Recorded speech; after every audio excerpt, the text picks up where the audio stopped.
And how did the Demon Chef come about? Demon Chef came about, I think, many years ago when I first started.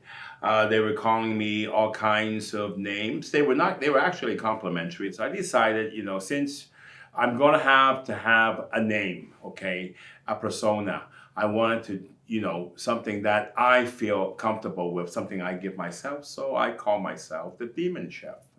Demon, not in a sinister and evil way, because if you take the actual definition, it's actually from a Greek word called daemon, which means a free spirit. And I think this describes me as a person, and hopefully, it also will give you some indication of my cuisine. I never went to culinary school, never worked in a kitchen, and I just started the restaurant 2003 just like that. So it took a bit of time for me to learn how to be a chef. Okay, I knew how to cook. Okay, I mean, a lot of people know how to cook, but to cook as a chef it's different. The mentality is different. The skill is different. The amount of hours you have to put in, it's very, very different. One thing you got to learn, and one thing I learned for sure. Okay, changing from what I was before, I was an engineer.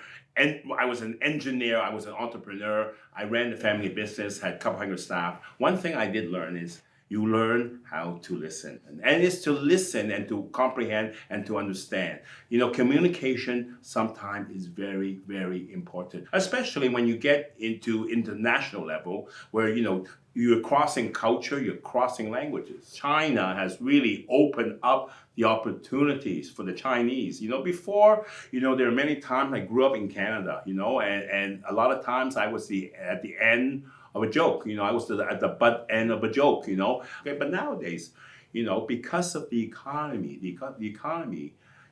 people actually they're envy of Chinese. Okay, they fear them even. Okay, and this means that we get more attention, we get some respect. There are certain things that we have to do because we are under the microscope, and this is why we do have a duty. Sometimes the duty is you can't do certain things because I'm Chinese, because we don't want to make it worse. We don't want to make the situation worse for other Chinese. I think we do have that obligation to keep our reputation as a group and not just as a person. I say, no, don't ever consider it as a burden. It's a big responsibility, because when it's a big burden, one thing, you shouldn't do it. And what's that famous saying? With power come responsibility. That's from Spider-Man. Nowadays, it seems like every chef has to have a cause. Be sustainable, farm to table, give jobs to people, do good. So I guess, okay, isn't this our duty as a human being? Aren't we supposed to do this anyway? So what makes it different? Okay, chef, we use this. We have to tell people we're doing this to come to our restaurant. No, I don't need to do that. I stopped serving shark fin at some point because I never served shark fin to begin with. I thought it was a fairly expensive ingredient to use for what I can get out of it. You have a responsibility to make it economically feasible. Okay, and then it's only natural you use sustainable ingredients, because if you don't use sustainable ingredients, you're not going to have that ingredient to serve. So on the long run, that's not going to benefit you or your restaurant. The biggest problem is they can't serve good food and they think they can use all this cost to hide it. That's not good. Serve good food first.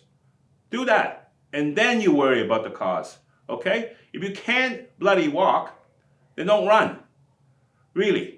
And if you can't walk, you can swim, but you can get to that decision. But you got to swim very fast, okay? I'm just telling you, that doesn't make sense, but who cares? I just said something that don't make sense, and everybody's clapping, okay? Because the world don't understand. You're hiding behind a cause. Do what is in your heart, okay? Don't do things just because you're supposed to do it, okay? And that is what I mean sometimes by freedom. Freedom is to do things from within your heart. Things will get extinct. We will lose things, just as we will lose certain animals. We have lost certain cuisines. This is the condition we were given when we were put in this world, okay? And as I said before, I don't plan to save this world. I just don't want to destroy it, because I can tell you this world is resilient. You're not going to be able to balance the world by taking all the bad, okay? And you're not going to be balancing this world by making everything good. Okay, there will always be good, there will always be bad, there will always be day, there will always be night, because without one, this world cannot exist.